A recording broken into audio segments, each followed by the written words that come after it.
नमस्कार, स्वागत है आप सभी का। मैं हूं माधवी पांडे, आपके साथ रुख करेंगे खबरों का। उत्तराखंड की राजनीति में मंत्रिमंडल विस्तार अब किसी पहेली से कम नहीं रह गया है। राज्य में कुल 70 विधानसभा सीटें, 11 कैबिनेट मंत्री की जगह और फिलहाल केवल 6 मंत्री यानी 5 कुर्सियां खाली हैं। सवाल ये उठता है कि कब भरी जाएंगी मंत्री की सीटें। भाजपा विधायक खजान दास ने साफ कहा है कि अब वक्त आ चुका है। उन्होंने जोर देते हुए कहा कि मंत्रिमंडल का विस्तार मुख्यमंत्री का विवेक है, लेकिन केंद्र और प्रदेश नेतृत्व की रायशुमारी के बाद इसे जल्द किया जा सकता है, क्योंकि अब इसकी जरूरत और मांग दोनों है। वहीं कांग्रेस ने इस देरी पर तंज कसा है। प्रदेश प्रवक्ता शीशपाल सिंह बिष्ट ने कहा है कि मंत्रिमंडल विस्तार में देरी का असली कारण है वर्तमान और पूर्व मुख्यमंत्री के बीच अंतर्कलह। 3 साल से ज्यादा समय बीत गया है, लेकिन कैबिनेट विस्तार नहीं हुआ है। मुख्यमंत्री अगला चलो की राह पर हैं, वहीं ज्योतिषीय निर्देशों पर फैसले हो रहे हैं। चुनिंदा मंत्री ही आदेश मान रहे हैं। उन्होंने आगे कहा कि प्रदेश का कामकाज प्रभावित है। लोग दूर दराज से उम्मीद लेकर मंत्री से मिलने के लिए आते हैं, लेकिन वास्तविकता यही है कि मंत्री विधानसभा में नहीं रहते हैं, विदेश और अन्य राज्यों के दौरे में व्यस्त हैं। और इसी कारण भाजपा के विधायकों में भी नाराजगी बढ़ रही है, जिसका खामियाजा पार्टी को भुगतना पड़ सकता है।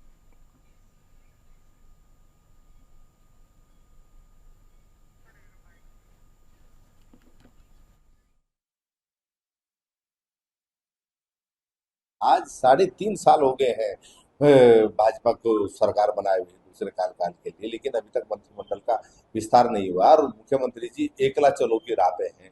वो जो दिशा निर्देश देते हैं, उनके जो गिने चुने मंत्री हैं वो उनके आदेश का पालन ही नहीं करते हैं और इससे जो है प्रदेश का कामकाज भी प्रभावित हो रहा है। लोग दूर दराज से बड़ी आशा और उम्मीद से आते हैं कि कोई मंत्री उनको मिलेंगे, वो अपनी व्यथा कथा सुनाएंगे, लेकिन मंत्री विधानसभा भवन में बैठते ही नहीं है। वो तो जो है विदेशी दौरों पे या दूसरे राज्य के दौरों पे मस्त रहते हैं। तो भाजपा मंत्रिमंडल का गठन करेगी ऐसी संभावनाएं कमी है, क्योंकि इनकी कलहबाजी समाप्त नहीं होगी और जब तक समाप्त नहीं होगी मंत्रिमंडल गठन दूर की कौड़ी है। और भाजपा के जो विधायक हैं उनमें आक्रोश बढ़ रहा है, जिसका खामियाजा भाजपा को भुगतना पड़ेगा। आपको बता दें कि भाजपा विधायक खजान दास ने साफ कहा है कि अब वक्त आ गया है। उन्होंने जोर देते हुए कहा है कि मंत्रिमंडल का विस्तार मुख्यमंत्री का विवेक है, लेकिन केंद्र और प्रदेश नेतृत्व की रायशुमारी के बाद इसे जल्द ही किया जा सकता है, क्योंकि अब इसकी जरूरत और मांग दोनों ही है। वहीं कांग्रेस ने इस देरी पर तंज कसा है। प्रदेश प्रवक्ता शीशपाल सिंह बिष्ट का कहना है कि मंत्रिमंडल विस्तार में देरी का असली कारण है वर्तमान और पूर्व मुख्यमंत्री के बीच की अंतर्कलह। 3 साल से ज्यादा समय बीत गया है, लेकिन कैबिनेट विस्तार नहीं हो सका है। मुख्यमंत्री एकला चलो की राह पर हैं, वहीं ज्योतिषीय निर्देशों पर फैसले लिए जा रहे हैं और चुनिंदा मंत्री ही आदेश मान रहे हैं। उन्होंने आगे कहा कि प्रदेश का कामकाज प्रभावित है। लोग दूर दराज से उम्मीद लेकर मंत्री से मिलने आते हैं, लेकिन वास्तविकता यही है कि मंत्री विधानसभा में नहीं रहते हैं, विदेश और अन्य राज्यों के दौरे में व्यस्त हैं। और इसी कारण भाजपा के विधायकों में भी नाराजगी बढ़ रही है, जिसका खामियाजा पार्टी को भुगतना पड़ सकता है।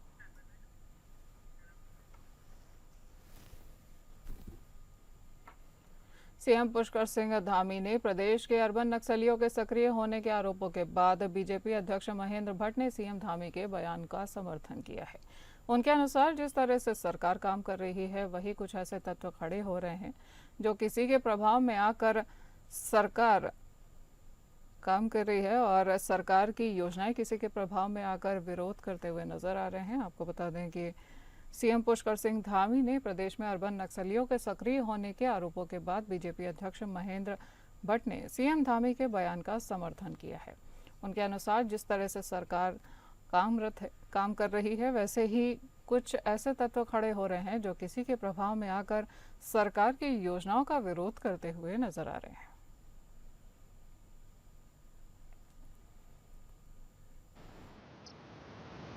एक व्यक्ति जिस घटना को, चाहे वो नकल की कही है, चाहे पेपर लीक कही है, तो सीबीआई उसका डिसीजन लेगी। लेकिन वो जो व्यक्ति इसमें, खालिद नाम का जो व्यक्ति जिसने ये इस प्रकार का षड्यंत्र किया, इतने कठोर कानून की बात, तो संशय खड़ा होता है। इस पर इसकी निवारण करने का प्रयास हो रहा है। मुख्यमंत्री जो सब चीजों को बहुत संज्ञान इसमें ले रहे हैं और बहुत जल्दी इस प्रकार के षड्यंत्रकारियों को और भी होंगे वो सलाखों बन जाए। उत्तराखंड के पहाड़ी इलाकों से लगातार हो रहे पलायन को रोकने के लिए भाजपा विधायक विनोद चमोली ने एक अहम सुझाव दिया है। उन्होंने कहा है कि अक्सर देखा जाता है कि कुमाऊं मंडल के युवाओं को सरकारी नौकरी गढ़वाल मंडल में और गढ़वाल के युवाओं को कुमाऊं में तैनाती मिल जाती है, जिससे अपने घर परिवार और क्षेत्र से दूर रहना पड़ता है। विधायक चमोली ने सुझाव दिया है कि यदि सरकार इस दिशा में नीति बनाकर युवाओं को उनके अपने क्षेत्र या घर के आसपास नौकरी दे तो वे अपने गांव की देखभाल भी कर सकेंगे और पलायन पर प्रभावी रोक भी लगाई जा सकेगी।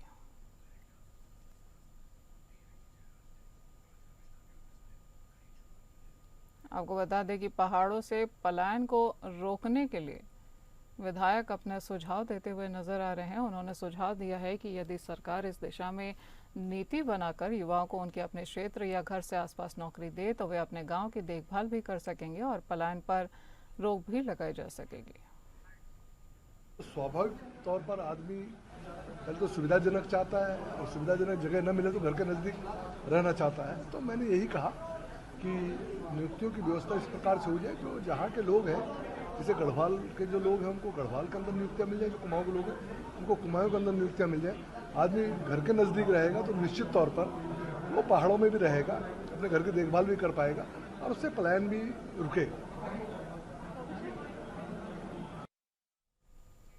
बात करेंगे चमोली जिले की, जहां नवनिर्वाचित 447 प्रधानों के शपथ ग्रहण न होने के चलते प्रधानों में खासा आक्रोश देखने को मिल रहा है। इस बाबत उन्होंने आज प्रभारी जिलाधिकारी से मुलाकात कर ज्ञापन सौंपा है और आवश्यक कार्यवाही करने की बात कही है। उन्होंने कहा है कि 2 माह से अधिक का समय बीत चुका है, लेकिन अभी तक 447 ग्राम प्रधानों का शपथ ग्रहण नहीं हो चुका है।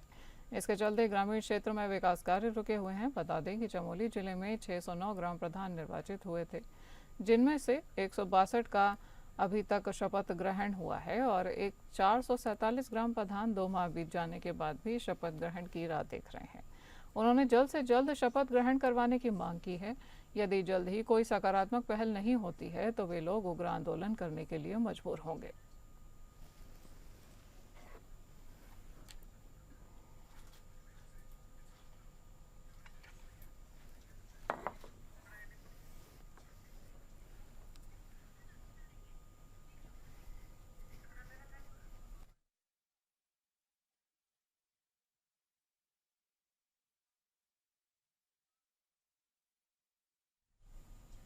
आपको बता दें कि ग्राम प्रधानों के शपथ ग्रहण न होने के चलते ग्राम प्रधानों का गुस्सा देखने को मिल रहा है। चमोली जिले में नवनिर्वाचित 447 ग्राम प्रधानों ने शपथ ग्रहण न होने के चलते आक्रोश जताया है।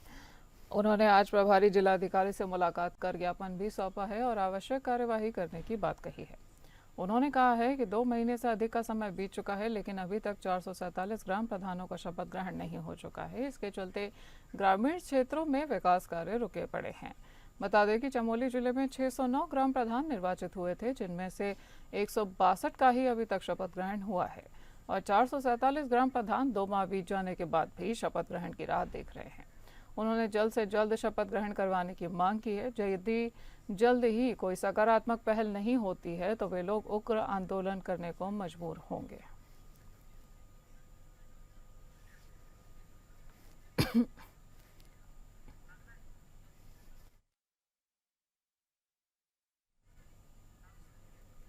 भाजपा विधायक भूपाल राम टमटा ने बताया कि दशहरे के अवसर पर थराली विधानसभा के सैन्य बाहुल्य क्षेत्र सवाल गांव में केंद्रीय विद्यालय की स्वीकृति मिलने से पूरे क्षेत्र की खुशी की लहर दौड़ गई है। विधायक ने कहा है कि ये मांग वर्षों से लंबित थी, जिसके लिए भूमि चयन सहित तमाम औपचारिकताएं पूरी की जा चुकी थी।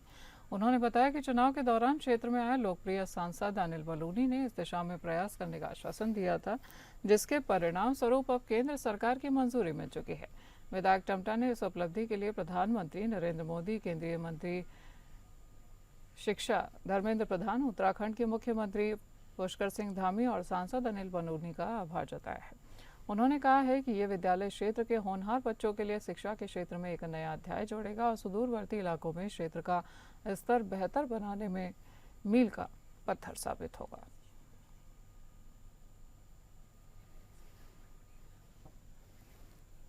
लेकिन जैसे ही हमारे गढ़वाल के लोकप्रिय सांसद जी चुनाव के समय पर वहाँ पर आए थे उनके द्वारा बताया गया था कि मैं जल्दी ही इसमें प्रयास करूँगा। और उनके द्वारा अभी दशहरे के टाइम पर केंद्रीय कैबिनेट द्वारा जो हमारे यहाँ केंद्रीय विद्यालय की स्वीकृति जारी की गई, तो निश्चित रूप से क्षेत्र में एक खुशी का माहौल था। और मेरे साथ एक मेरे क्षेत्र का प्रतिनिधिमंडल, गांव के लोग और जो लोग इस मुहिम में लगे हुए थे, उनके साथ हम माननीय सांसद जी के पास गए और उनका धन्यवाद किया। और निश्चित रूप से जिस प्रकार इतने कम समय में हमारे लोकप्रिय सांसद आदरणीय अनिल बलौनी जी ने जो केंद्रीय विद्यालय की स्वीकृति दी, निश्चित रूप से हमारे क्षेत्र के लिए एक बहुत बड़ी सौगात दशहरे के टाइम पर मिली है। राज्य में फर्जी तरीके से राशन कार्ड बनवाने के साथ ही परिवार रजिस्टर यानी सरकारी दस्तावेजों में नाम चढ़ाने की शिकायतें मिलने के बाद सरकार एक्शन में है। खुद मुख्यमंत्री पुष्कर सिंह धामी ने सभी जिलाधिकारियों को जांच करने के निर्देश दिए हैं, जिसके बाद देहरादून में भी सघन चेकिंग अभियान चलाया जा रहा है। डीएम देहरादून सविन बंसल ने साफ कर दिया है कि ऐसे लोगों के खिलाफ जांच कर गंभीर धाराओं में मुकदमा दर्ज किया जा रहा है। आपको बता दें कि उत्तराखंड राज्य में फर्जी तरीके से राशन कार्ड बनवाने वालों के साथ ही परिवार रजिस्टर यानी सरकारी दस्तावेजों में नाम चढ़ाने की शिकायतें मिली हैं। ऐसी शिकायतें मिलने के बाद अब सरकार खासा सक्रिय नजर आ रही है। खुद मुख्यमंत्री पुष्कर सिंह धामी ने सभी जिलाधिकारियों को निर्देश दिया है कि उनको जांच करनी चाहिए, जिसके बाद देहरादून में भी सघन चेकिंग अभियान अब शुरू हो चुका है। देहरादून शहर के अंतर्गत ऑटो और विक्रम जैसे सार्वजनिक वाहनों के द्वारा नियम तोड़ने को लेकर अब परिवहन विभाग ने कड़ा रुख अपना लिया है, जिसके चलते परिवहन विभाग द्वारा ऐसे वाहन जो नियम तोड़ रहे हैं उन विक्रमों को रोककर उनके खिलाफ चालानी कार्यवाही की गई है। इसको लेकर आरटीओ प्रवर्तन डॉक्टर अनीता चमोला ने कहा है कि मुख्य रूप से विक्रमों के खिलाफ निर्धारित मार्गों पर आवागमन नहीं करने की शिकायत प्राप्त हो रही थी और इसके अलावा ओवरलोडिंग और चालक कक्ष में अधिक सवारियों को बैठाने के मामले में भी संज्ञान में आए थे। साथ ही उन्होंने कहा कि ऐसे विक्रम चालकों के खिलाफ चालान करने के अलावा उनके लाइसेंस को भी 3 महीनों के लिए सस्पेंड किया जा रहा है।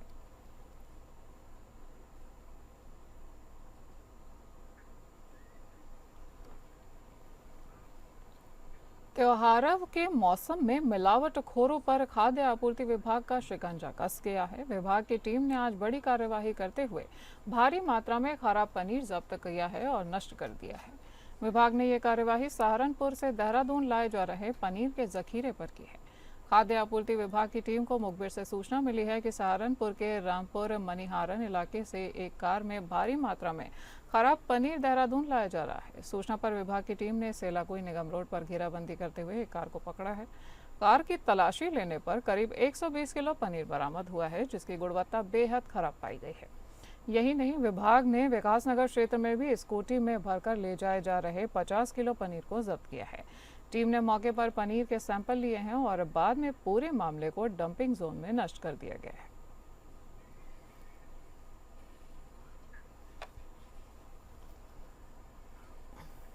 जहां दीपावली त्योहारों के मद्देनजर बाजारों में रौनक देखने को मिल रही है, वहीं त्योहारों के दौरान अंधविश्वास के कारण कई बार बेजुबान जानवरों की बलि तक दे दी जाती है।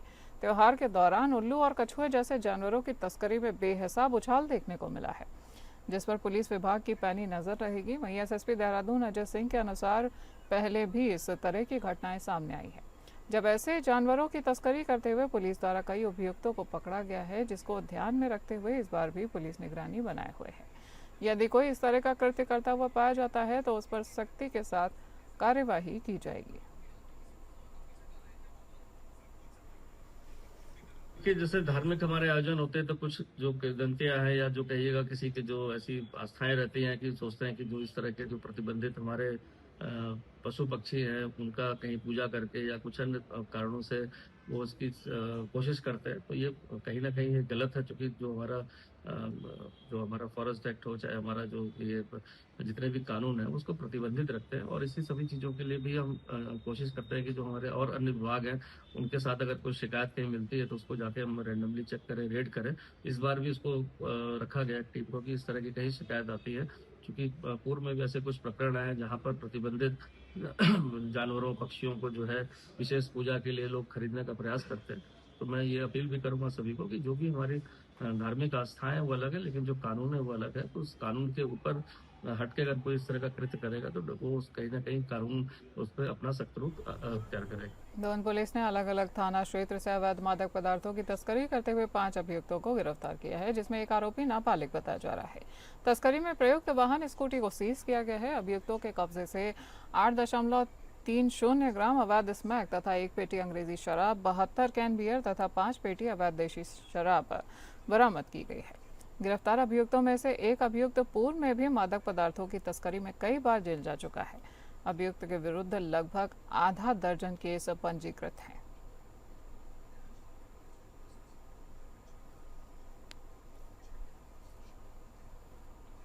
हरिद्वार वन रेंज की बहादुराबाद बीट क्षेत्र में कावड़ पटरी पर एक नर हाथी की करंट लगने से मौत हो गई है। उसके दोनों दांत सुरक्षित पाए गए हैं।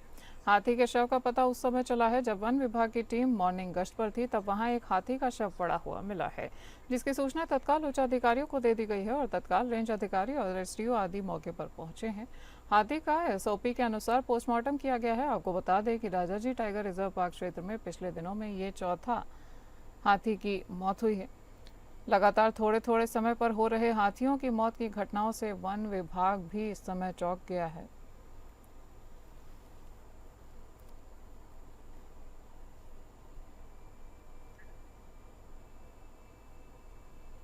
अक्टूबर का महीना चल रहा है और ऐसे में मौसम विभाग के वैज्ञानिक रोहित थपलियाल ने पूर्वानुमान जताते हुए कहा है कि आने वाले 2 दिनों में प्रदेश के पर्वतीय क्षेत्र जैसे उत्तरकाशी, रुद्रप्रयाग, चमोली, बागेश्वर जनपदों में हल्की वर्षा व अधिकतम स्थानों पर मौसम सामान्य रहेगा। वहीं प्रदेश का न्यूनतम व अधिकतम तापमान सामान्य है। ठंड को लेकर भी अभी कुछ दिनों तक सामान्य आसार दिखाई दे रहे हैं।